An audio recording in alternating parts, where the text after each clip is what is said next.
imagination and fantasy. Yeah. There's so much imagination, there's so much fantasy and flair. Imagination and flair, lack a bit of imagination, fantasy, imagination and fantasy. Yeah. There's so much imagination, there's so much fantasy and flair. Imagination and flair, lack a bit of imagination and fantasy. Yeah. Now, is it recording? I think it is. Good evening. Good evening. Welcome back to episode 25 now Of the Sokkah podcast. Yes, we are joined by, I think, our youngest guest, Venezia FC player Dylan Mobbs. Welcome. Thank you for coming on. Thanks for having me on, guys. Thank you.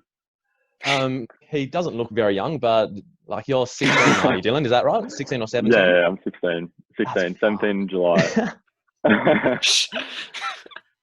So it's a serious beard growth you got going on there. I think you've definitely. Yeah. That's come on since being in Italy. Yeah. Must be the diet there, I think. Yeah. But yeah, anyway, story with Dylan is you were a youth player at Brisbane City, MPL, was that right? Yeah. And then you've essentially got scouted by Venezia and you've signed there and you're playing in their youth setup. Yeah, exactly. That's like long story short anyway. So Joe, can you tell us how you discovered Dylan? All right, this is an interesting story about how like I found out like who you were. So like, do you know the game Football Manager? Oh yeah. Yeah, so I was like just like doing some scouting and I searched like Australian players in like Italy. And there was like a few players that like came up and it was like your name came up and I was like, all right, who's this guy? No way. I clicked on like the profile on Football Manager. Then like, I'll see if this guy has like an Instagram, search his name, you come up, you see like all your photos with like Immobile and everything. I was like, yeah. I'll flick this guy up, like a message, see if he'll come on. And yeah, now we're here. No way, that's really sick. So yeah, that's like as well. That's our strategy to like find guests to come on. So Joe playing Football Manager, growing the podcast. Yeah. That's awesome. Now, Joe, you are wearing a Manchester United kit, I believe. Unfortunately, yeah, I've got like one of the old like retro ones from like 2003. So yeah, that's it there. Trent, I see you're wearing a Chelsea one. This is Fernando Torres. I think this is 2006, 2007. Do you want to give us a spin around? I can. Torres on the back. That's lovely. Number 9. So the reason we're talking about our shirts. Yeah. Yeah, I've seen on your Instagram all the time. You have all the retro kits on or whatever. Yeah. The guy who supplies us with all these retro kits is a Vintage Sokkah Shirts AU. You can find them at vintagesoccershirtsau.com.au for all your vintage soccer needs. Good, Joe. Very good. And you can use promo code SOKKAH, SOKKAH, for 10% off. Go and buy a kit. Yeah, and that goes to all of our listeners. I'm sure you can use that when you're back in Italy as well. So yeah. We've got one more sponsor we need to shout out as well, Trent. We do, Joe. Now, I believe that you need to live stream an event, Joe, very soon. I do. So Streamgate Live Streaming Australia, it's got you covered. A premium live streaming service, can stream in multiple languages. You can put a pay-per-view or subscription base on it, all different social media platforms. If you need to stream an event, there's loads of different features like that. Check out Streamgate Australia for all your live streaming needs. And Joe, Dennis did confirm that when we're in Sydney, we can go in the studio. So, but you can't wear that Western Sydney. No, I know. I wear my Sydney FC top. So we'll start off where it all began with you, Dylan, I think. So how did the move to Venezia, how did that happen? So basically, Brisbane City, the club that I was at, they had a partnership with Venezia, and I think they'd come out to Australia twice and taken a few just training sessions. And then I hadn't been to any of them. And then on the third one, which is, I think, I don't know if they haven't come out since then, but it was just a 2-day training camp. And basically on the second day, one of the coaches pulled me aside and just asked how old I was. And then I was just thinking, what if that's actually like something, want me to go try or whatever. I was trying to just stay calm, just think, that's probably nothing, whatever. And then the coaches from Brisbane City who spoke Italian, they pulled me aside after as well, and they were saying, look, they want you to go out for a 2-week trial in July, and then went over, spoke with my dad, with the youth, the Primavera is called, the youth coach, from Venezia, and just said, yeah, we can get you out the next like 2 weeks or so. And it was just the quickest turnaround from holidays in Australia then living in Italy. And I hadn't been back. I went out in July and didn't come back until December. It was crazy. Shit. So like, what was the turnaround from like your initial 2-day trial at Brisbane to then flying over to Italy? What was like that turnaround? So from the night that I was told, I got home and first thing I did was just get my English passport sorted out so that I could do all that stuff, because you need the European passport over there. And then I went to school, back to school the week after, and I just said, yeah, look, I'm not going to be here. I'm going over to Italy. I don't know how long for, whatever. And it was about a week and a half, 2 weeks after I found out that they wanted me to go over there that I was in Italy. Shit. How did the trial go over there? So you just train with like the under 17s for a week and they sort of looked at you from there, or? So the first day I went there, we just got in early one morning, got all the kit sorted out, and then we went on the bus and went on a little retreat just with the team for a week, and that was so tricky. Like the first time being away from my family, it was horrible. But I said to my dad before, I said, because I'd heard all these stories from people going over to Europe and then coming back and getting homesick and whatever, I said to him, no matter how hard it gets, I've just got to stick it out. But I underestimated it. I didn't think it would be as bad as it was. But yeah, so I went away with the team the first week and then came back for the second week of the trial, and being back with my dad then as well, because he came out with me. That kind of just like settled a few nerves and whatever, and he was coming. I was still living in a hotel with him at that point. So yeah, and then after a few days after being back in Venice, that Dad was at training with a translator and the club, the team director, and they just said, yeah, look, we want him to stay. That's awesome. Fair enough. Yeah. So did you speak any? Sorry, Joe. Did you speak any Italian before going over? I spoke no Italian at all. Like, how's it going now with like speaking Italian? So you've been there for around 6 months, is that right? Yeah, maybe 6, 7, 8 months or so. At the start, it was really difficult because it was still the holidays there. So I wasn't going to school there or anything, so I couldn't pick it up by going to school or doing any lessons either. So I was just walking around with my phone using Google Translate all day. But once school started, I started doing lessons with the school twice a week, and then outside school as well. I did a 60-hour course on Italian with 2 of the other boys that had signed that weren't from Italy. So I'm not fluent or anything, but I'm pretty proud of how much. Would you say your Italian's molto bene at the moment? Yeah. I think that's as far as your Italian goes. For football stuff, it's all right because I'm just speaking that every day. But with school, like sort of just if I can know what the conversation is about already, then I'll be pretty good. Yeah. But then sometimes when the Italians they're speaking so quickly, they're just like, oh, what? Eyes right over your head. No, I know exactly what you mean. Because I was in Italy when I was like 6 months ago. So December, November, I was there, and like for me, like I can pick out like one word in a sentence and like kind of know the gist of what's happening. But yeah, sometimes like they just speak so fast, you just lost, and you just like keep nodding your head and saying like just like pretending like you understand, but you have like just like no clue what's going on. Yeah, and the way like the sentences and all is like structured as well is so different to English. Yeah, so I learned Italian at school and through to year 12, and it's literally like half of it is backwards English. Yeah. Trent, should we do you want to try have a conversation in Italian with Dylan?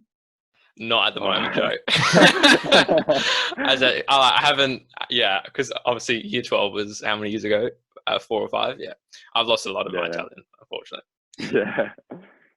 Very hard language to learn. I feel like for Italians, English is really, really hard to learn as well. So I mean, Yeah, well, I was because all the boys there, they always give me sticks saying, "Oh, your Italian's so bad," or whatever. Every time I mess up and stuff, and I'm like, it's so hard to learn though, like, because they can speak like decent English, some of them, and they're like, "Oh, I learned English so quickly. It was fine. If I was in Australia playing football for the same amount of time, I'd be fine." Yeah, but English it just seems so easy. Like, I don't know if it's because it's our first language or whatever, but yeah, I just feel like it'd be so much easier to learn. yeah, 100%, 100%. All those verbs, all those Yeah. I can't do it. Yeah. I'm like only just getting the hang of it now, like in the last month or two, then it really started to like go through my head better. Yeah, for sure. Now I'm just curious, when you were playing for Brisbane, because obviously those coaches only saw you during your like that trial period. Yeah. I know a lot of like young players would think like they've got to score, they're a striker, they've got to score 30 goals in the NPL season, and then someone's going to look at you. But it wasn't really the case for you. They just kind of saw you in the trial. No, not at all. Yeah, it didn't play any games or anything. Playing in the trial. Sorry, when I was in Italy. Yeah. No, sorry. When you were in Brisbane, right. in Brisbane. Yeah, when you were playing for Brisbane, yeah. Yeah. It was just 2 days that they came out, took some training sessions, and they thought obviously I was good enough. Yeah, so it wasn't like based on your season performance, which is interesting. Not at all. Yeah, because like I did do some research into your stats when you were playing NPL in Brisbane, and like as a striker, like I'll be honest, probably not the greatest, but like. Well, at halfway point, I had like 14 goals or so. I thought that was all right. I must be looking at the wrong season, because it looks like you scored like 5 goals. I don't know where I was. 5 goals? No, I had a bit more than that. All right, I must be looking at the wrong player. No. The research wasn't good, Joe. Yeah, like I just like did like a Google search of your name like half an hour ago. So that's like the extent of what the first season. Because I only started playing NPL in under 15s, and then halfway through under 16s was when I went to Italy. So the first year in under 15, I think it was only like out of coming up to like 30 games, I only scored like 10, 11, 12 goals. That's the one I was probably looking at, maybe. Yeah. So you didn't play NPL, so like your 13s, 14s was an NPL? Yeah. I'd never been at an NPL club until I was 14 when I That's incredible. There, yeah. It's quite similar like to my development when I played NPL. Is that right, Joe? Because like I only played NPL in under 16s for 2 games, and then the coach dropped me and I quit. Well, that's really interesting. Not your Joe. You're not interesting. No, Dylan, because I have coached a lot of young Australian players, and they like a lot of kids think that if they're not in like it's really interesting that you didn't play NPL in 13s and 14s, because some kids would think if they don't make NPL in their 13s and 14s, they'd have absolutely no chance of making some sort of career out of it. And I think that's really, really cool that you didn't. So who were you playing for before Brisbane? Were you just playing at Brisbane City and not NPL, or tell us? Yeah. No, I was playing at they're now NPL, Eastern Suburbs. Just in shout out to Eastern Suburbs, by the way. Yeah, so I was there from under 10s till under 14s, and in under 14s I trialled at Brisbane Strikers, and they said that they wanted me to go there. But then just the coach at East was the best coach that I've ever had, really, Cameron Bell. So he just really was the reason I stayed. And then after that, I just thought, I've really got to make this year I've got to make the push up to NPL. I thought for under 15. So yeah. That's really cool. Have you always been a striker? Well, when I first went to East, when I was like 10 years old, I was playing like midfieldish role. But then that was only for like half a season, and then since then I've always been a winger, striker. Because like looking at your Instagram, like you're quite tall, aren't you? Yeah. Because I was thinking like you'll either be like a target man or like one of like your big centre backs. Yeah. Listening to you like saying you're a winger, like it's hard to imagine that like someone like that big. That's like Peter Crouch playing the wing. I just wouldn't say that. Yeah, well, it was when I was a lot younger, when I was at East, like under 12s, 13s. I was a lot smaller then, and I was on left, right wing all the time, and then I just really shot up, and since then I've been like a striker, and even now in Venezia I'm playing like right wing striker most of the time. Yeah. That's interesting. You never see tall wingers.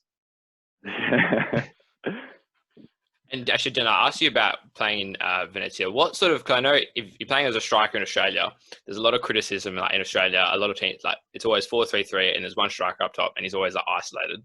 Do they play different formations at Venezia, and like, have you felt different playing as a forward in Italy? It's completely different. Like we've played a bunch of formations. Just depending on the game, it all just changes around. Right. And like we could be playing with like two strikers, but we'll be playing like as wingers pretty much really far wide. Yeah. And then just if one person has the ball on the other side, then one would just like shift across, and it's like that. And then the 10 even as like just like a false 9 even. Yeah. So and then we'll usually play just like a 4-1-2-1-2, sort of like the diamond in the midfield, and then the two strikers. And then in that case, then it'll be like a bit more narrow, but usually it's just like the two strikers get out wide, and then 10 just comes through the middle. That's interesting. So you have to play differently as a striker in that formation than compared to being isolated on your own. Yeah. Well, I was playing striker one time, and I was just like, oh, finally given the opportunity of playing striker, and then I was just like out wide the whole time. That's really interesting. Now, whilst I was doing my research, it says you made your debut for Venezia against, was it Inter Milan? Yeah. So like, what's it like going into like your first game against like such like a big club with like such a great history and all that, like coming from like just a small like Brisbane pretty much? Yeah, well, I was thinking like from playing MPL sometimes like games being like so inconsistent between top teams and the bottom teams, and then the first game, like one of the last games in Australia I played, we won 18-0, and then going and playing Inter Milan after that, I was just like, I was just had to take a step back and just think, Jesus, like walking into the facility, there's the pitch, there's all these players there that are coaching who've won Champions League, and walking into the change room, and it's just completely different. You just feel like, well, Jesus. Yeah, no, it's like it's awesome that like you can go from like winning 18-0 against like some small team in Brisbane to playing like one of like the biggest clubs like in the world. Yeah. Like you've also played against. Sorry, you've also played against like AC Milan as well. Was that right? And like Atalanta.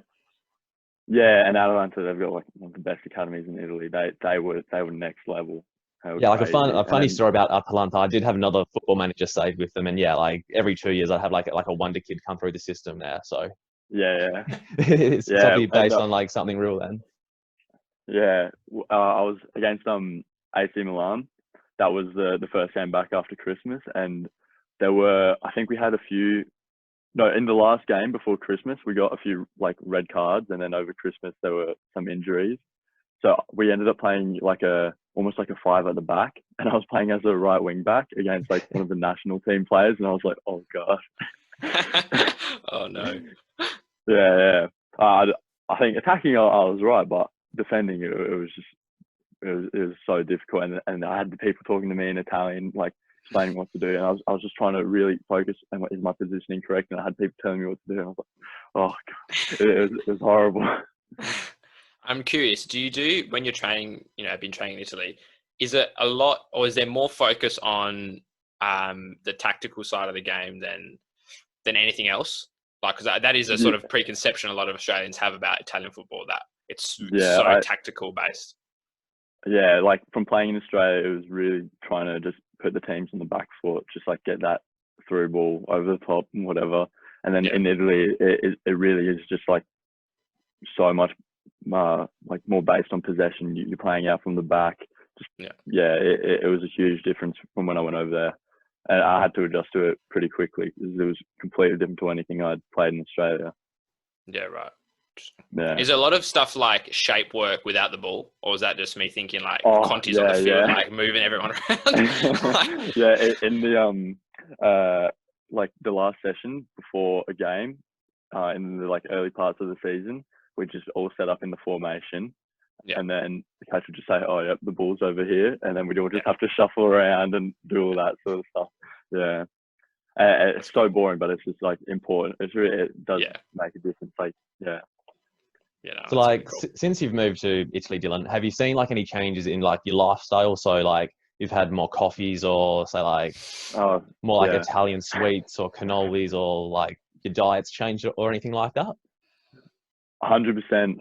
Like I never used to drink coffee at all before I went over there, and now I have them every day. And then the diet changed completely, because when I was in Australia, when we'd have pasta, I'd just pasta or whatever. But now I love it, and I have it twice a day in Italy, every day, because we just have to stick to the same diet all the time. So yeah, it's all just. We have the first meal pasta, and then second meal we just get like a bit of chicken, and that'll be it every day. So like so is that sorry, Joe, you go. So like, is that all like provided by the club? Like they have their own chefs and everything? Yeah.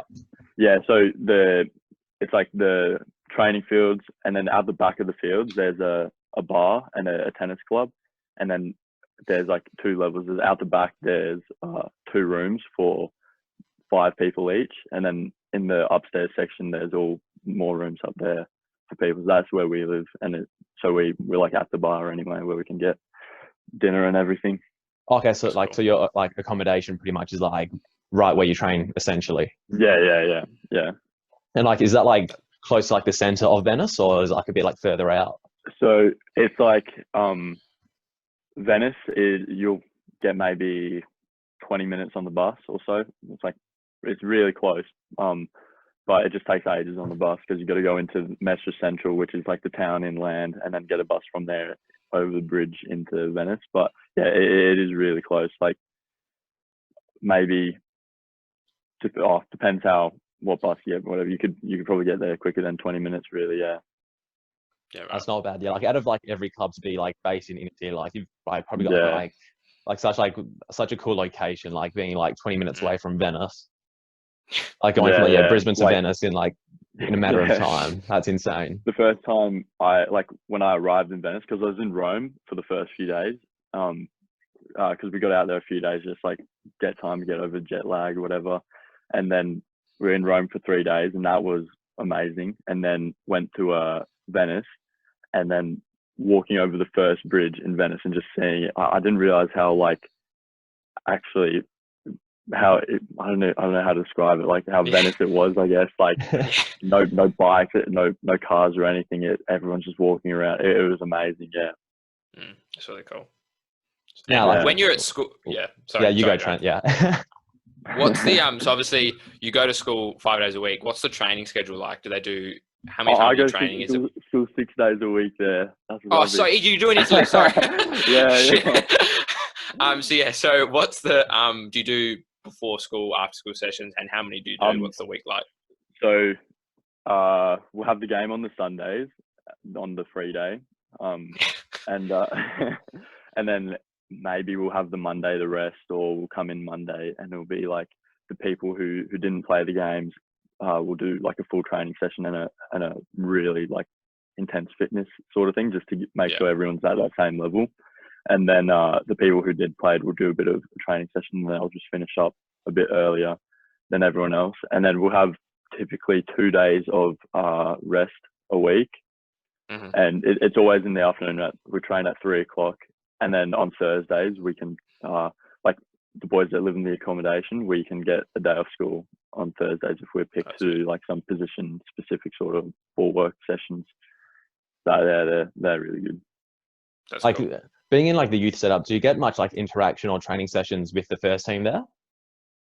No one from my team has moved up to it, but it's like from under 17, and then the youth team is like people born in 1999 to 2002. So you get like a few of the older boys from there being moved up into the first team for trainings and whatnot, but not anyone really from my age, no. Now, like, is it true with the Venezia Stadium, you need to get there by boat? Yeah, it takes like an hour and a half or so to get there. Sick. Yeah. I was like, the amount, like going there, and then you have the sunset over just the water going over on the boat is amazing. And then coming back at night, there's all the lights around on the water, driving around through Venice. It's amazing, yeah. That's so Ah, cool. that's sick. Like, Yeah. I've never heard of like someone having to catch a boat to go to a stadium. Yeah. Has to be like one of like the It's most funny, you Italian see- things, I think. Yeah, you see like on the Venezia Instagram and stuff, when the players turn up to the stadium, they get all the photos of them just walking off the boat. Sorry. It's like nothing. There's nothing else really like it anywhere. That's cool. And Yeah. curious, is your school anyway linked to the club at all? Like, 'cause I know A lot of the boys go tell us. from the players from Venezia go to the school, but then they're not really linked with the school at all. Right. It's just like the closest school really to the Yeah, accommodation. okay. Right. So is there anything, have you heard in Italy like that where schools are linked to clubs in the sense that like, 'cause I know I've heard like in Spain and I know Portugal. like they do it, Juventus have like their own school, but that's like Juventus. They're like rich and all Yeah. that. It's like, yeah, like I think, like when we were in at Inter's facilities, I think they had like a school there as well. So it's Right. like when the like the really big clubs can like, I guess, provide that, then yeah. they'll do it. But yeah, the schools just like really close to the accommodation really. So yeah, Yeah. heaps Okay, of boys cool. just go there. Yeah. That's cool. Yeah. So yeah, earlier Yeah. when I mentioned this before, like I was going through your Instagram, and like the Italian national team must have been training in Venezia. Yeah. What was all that story about? And like, how'd you like get to meet like Bonucci and like Immobile and all that? It was crazy. So we're at the tennis club that we live at. There's like change rooms in there, and that's like right next to our room. So they just drove in on this massive team bus, and we were just like sitting out at the front of the restaurant watching all the players just get off the bus and whatever. And no one was allowed like anywhere near it, but because we lived there and we're the Venezia players, we were able to just like hang out there. Had like coffee with Insigne, and and then they were all just walking out to the pitch, and they were just all walking past us, getting photos with us all. And like after the training, they were all coming past, just like had their training jackets on. They were just giving them to us, whatever, signing everything, getting photos with us. It was crazy. That's not That's bad so at all. Yeah.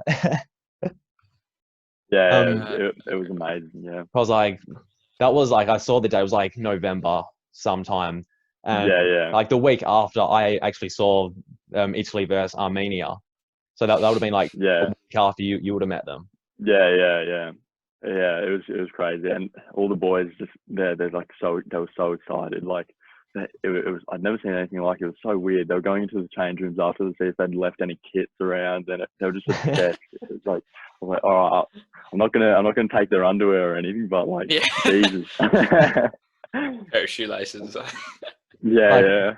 With all the Italians there, like do you ever like talk about what happened in the 2006 World Cup with them with Grosso's dive, or like have you brought it up to anyone? No, I haven't really, but I've got like a retro England kit that I've worn, and then whenever I wear that, they all just take the piss out of me for that. They're like, "Oh, one World Cup."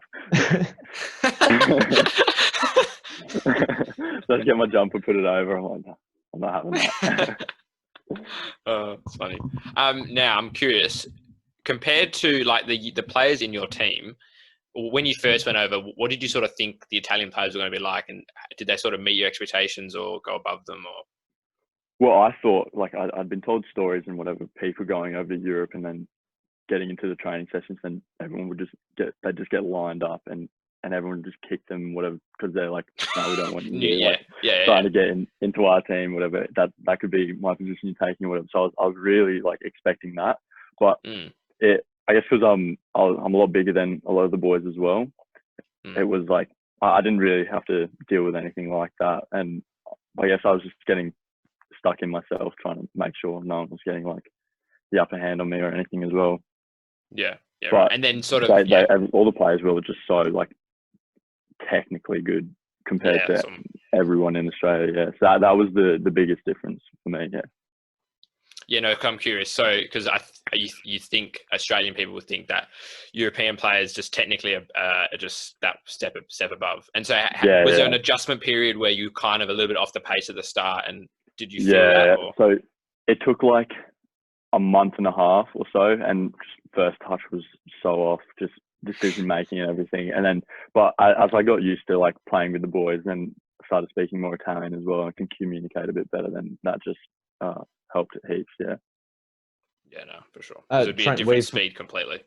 Trent, we forgot to mention our Patreons. We need to give a shout out to.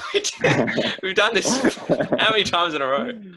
So yeah, if you want to support the podcast, you can crowdfund us at patreon.com/Sokkah podcast.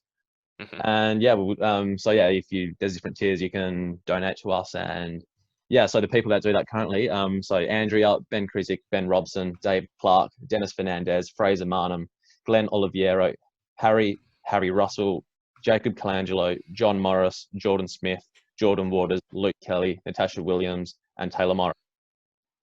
Cheers for helping us out, guys. Big up. Supporting the show. Thank you. So I had another question here I wrote down. So the Venezia kit, I'm a big fan of it. Yeah, I am too. it's like a black shirt with like a green and orange stripe down it. Hey. Yeah, and then the away ones with the white and then the green and orange on it as well. So, I reckon they're like some of the nicest kits I've ever seen. No, definitely up there. Like for Italian clubs, like it's probably top tier, I'd say. Yeah. They're just like they're not available because like. Sorry, you go. Yeah, because they're in Serie B at the moment. Hey. Yeah. Yeah, so it's hard to get those kits out to Australia at the moment. Yeah. I reckon. Yeah. No, go ahead. When the kits were like first launched and stuff, I saw it on like the Copper 90 Instagram, and then I was just like, oh my god, that's sick! Like I've just arrived in Venice like for a trial with this club, and they're on Copper 90. So I'm curious because the club was in Serie D a few years ago, and they've been sort of promoted. Yeah. Is there sort of like a big ambition at the club? Like, is there people going around and really talking about? I know it's not so much in your team, but with the first team, like getting promoted and really growing the club. Yeah. So I think the goal was really to be in Syria by now. I think, and they had Insigne as the manager for a while as well. Yeah. But obviously it's a lot harder than just saying, yeah, we'll be in Syria by this year, whatever. Yeah. And but yeah, that's still the ambition and whatever for the club, obviously being in Syria, but it just takes a lot more time, obviously, than however many years from Serie D up into Syria. Yeah, for sure. And curious, how long is your contract there? And when hopefully you'll be back there soon. Yeah, hopefully I will be back there soon. I signed, because I think everyone has to re-sign at the end of the season anyway to go up into youth. So I signed a 10-month contract, I think it was, when I just went over there. So that'll be like expiring soon, which is a bit of a stitch up with this coronavirus stuff. Yeah. Just in Australia, kind of training on my own. I can't really just put in shifts in training, try just play as good as I can because there's no football going on. So, yeah. So like, what was the whole situation with like coronavirus and like being in Italy, especially in like such like a touristy place like Venice? Yeah, it was like from one day, it was the Saturday that I think the first case was announced, and it went from like 1 to 12 cases in like an hour, and all the boys were just like making jokes about it. They're like, oh yeah, nah, it's going to be fine. And we had a game against Chievo Verona the next day, and we had to wake up so early for it as well. And we woke up at like, so it was only like 7 o'clock, but still, usually we can sleep in until like midday and whatever. So everyone was fuming with that already. And then we'd all got ready, had breakfast, got down to the bus, and they're like, oh no, the game's cancelled because of coronavirus. No one's allowed to leave Veneto and anything. So then after that, they're like, yeah, you'll have school got cancelled for 3 days. So they're like, yeah, you guys can just go home, see your family for the next 3 days or whatever. I then left with one of the boys that were living there and stayed with his family. What was meant to be 3 days then went to 2 weeks. And then once football just got like, because I was there, and then one night the next day we were meant to be going back, and then like an hour later, they're like, yeah, look, football's not coming back anytime soon. So I just spoke to my dad. I was like, yeah, can I come back to Australia then? Because we're gonna have heaps of time off, and we had a return ticket anyway. Just had to change the date, so that was sorted within like a day. That's good. Yeah, no, the way like Yeah, like Italy's handled it has been like such a stitch up, like to like everyone living there. Yeah. Because like there was one Yeah. Sunday night I was watching I think Parma and Spal, and like all the players were like ready in like in the tunnel ready to like walk out onto the pitch, Yeah. and like it got like delayed for like 10 minutes, then like 20 minutes, then like an hour and a half, and like they ended up playing for some reason, and then like straight after that game they were like, yeah, like no one's playing anymore. Yeah. And that would have been like Lazio won like 19 games, but hadn't been beaten in like 19 games in a row. I low-key hope they win. Ready, like, yeah, I had never really followed Italian football at all. Yeah, but I just knew like it was like always Juventus winning. It's like yeah, I thought there was a period where So yeah, because I'm a Juventus fan, but like I'm sick of them winning the Serie A. Like I just want to see like Lazio win. Like I'd hate if like Inter won it, but like I'd support Lazio if they won it. I wouldn't be. Yeah, like there was a point where Inter were coming first, just on goal difference, I think it was, and I was like, oh, surely they can just like pull through, and then they dropped and Juventus were on top, and then Lazio started coming up, and I was like, oh, surely they win it now. Like I don't care if Juventus win or whatever. They're always winning it. Surely someone else can. Yeah. Who knows now? And Dylan, what are you doing at the moment to sort of keep fit at home or in the park, or what are you doing?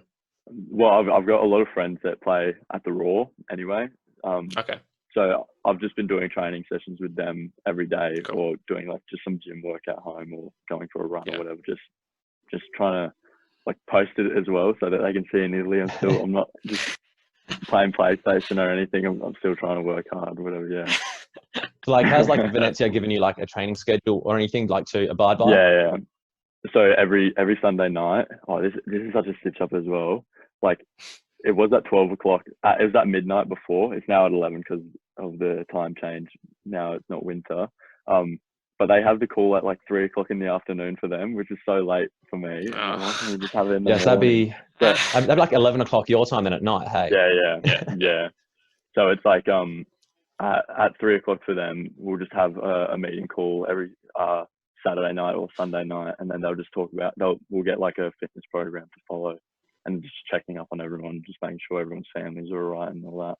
Yeah. Like, are there many like other foreigners like in the team? Yeah, there's in my team. There's one boy from Germany, but he's like lived in Italy his whole life, I think. One from Colombia, but he's been in Europe. He was living in Switzerland, and then went to Portugal and was playing for Benfica, and he's now in Venezia. And then there's one boy from France, and then me, and that's it for the foreigners. Yeah. Yeah, it's like you're the only like non-European in the like. Yeah. It's like. Oh, sorry. Go ahead. I was gonna say like how with all the Europeans there, I think I'd like to prove myself a bit, like everyone, because obviously football's not at the quality as it is in Europe. In Australia, I had to just prove myself that extra bit, just to prove like I can play football with you and stuff. Like, do you still like keep up with the ALeague, like when you are in Italy as well? Not at all.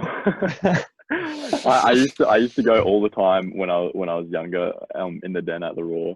I used to love just going to that with my mates, just going mental and whatever. Yeah. But I stopped going after I started playing MPO, and I had like training on Friday nights really, so I wasn't able to go to the games or whatever. But and once the Raw Academy came in as well, and I wasn't playing there, I was kind of like, Yeah, one thing the A-League doesn't do well. One thing the A-League doesn't do well is when they have a midweek game. So when they play FFA Cup games, they'd have them on like a Tuesday or a Thursday night when the majority of MPL clubs train that night. Like they don't think about things like that. It's annoying. Yeah, exactly. So like you're a Brisbane fan, obviously. Me and Trent, we're from Perth and like support Glory. 2012 grand final, like Berish has died. Like, what do you have to say about that? Oh, well, I was at that game, and I was going mental. I can't remember how old I would have been 8 years ago. I would have been, really young. 9, 8 or 9, yeah. Yeah. At the time, I was like, yeah, who cares if he's done that? He's got us to win, whatever. And the last 2 goals right at the end, but that it's such a scummy thing. But So that was like the first game I like cried at. Like I was crying in front of the TV. Yeah. I remember Ivan Franic scored the own goal, and I was just thinking, no. And luckily, towards the end, it was like the earliest Brisbane Roar had scored in an A-League final. It was like the 82nd minute or something. Yeah, ridiculous, hey. Yeah. But back then, it was like, even if the Roar were winning, you just never wrote them off because they came back right at the end. So yeah. The guys were insane, like under Ange. Like, at his time. Yeah. No, even the own goal that I think did Billy Mehmet cross it in or something. We never looked like we were going to score, and the only way we were going to score was a stupid own goal. I remember he took on so many plays and then just crossed it in, and then it just came off. Just went in. Yeah, I'm pretty sure Glory didn't have like 1 shot on target that game. Yeah. Oh, No, the reason was Shane Smeltz. Well, I can't remember who broke his nose. One of the centre backs. I think like Luke DeVere just gave him one. Killed our main player. Yeah, I remember that. And he had that like massive like thing wrapped around his face. Yeah, he couldn't see the whole game. He took our best player out. If that happens to me, like I'm getting subbed off straight away. Like I'm not playing with a broken nose. Yeah. Well, I want to see another timeline where Shane Smells doesn't break his nose in that game and see what happens. We're playing at Gold Coast United now in the MPL. Yeah. But we've heard about that. Apparently he's like killing it as well. Yeah, I think he would. Yeah, I remember I was watching because they do all the live streams and stuff on Facebook and YouTube. I was watching Gold Coast play my old club Eastern Suburbs, and I couldn't remember if he was playing or not, but because I think it would have been him probably, but there was just this one, the 9 was just outclassing everyone really. Yeah. That's sick. But yeah, Trent, did you have anything else to add? No, I think we pretty much went through everything. I'll check my notes again. I've talked about everything. Yeah, that's it. Yeah. Anyone want to shout out Dylan? Want to shout out anyone in Italy? Anyone in Australia? Oh, shout out Andrea Bortolin for having me when I had to get moved away, and living with him. That was class from him and his family. But other than that, really, nothing really. That's awesome. Cool. Yeah, thank you guys for having me on. No worries, anytime. Thanks for coming on and sharing your experiences with us. We're very grateful. But yeah, guys, thank you. If you like the video, like it. If you don't like it, still like it. Subscribe to Spotify, YouTube, everywhere. Shout out to my parents. There they are there. Anyway, yeah, I think we'll leave it at that. Yeah. Awesome. All right. Awesome. Perfect. That was episode 25. Hope you enjoyed it. Ciao. So.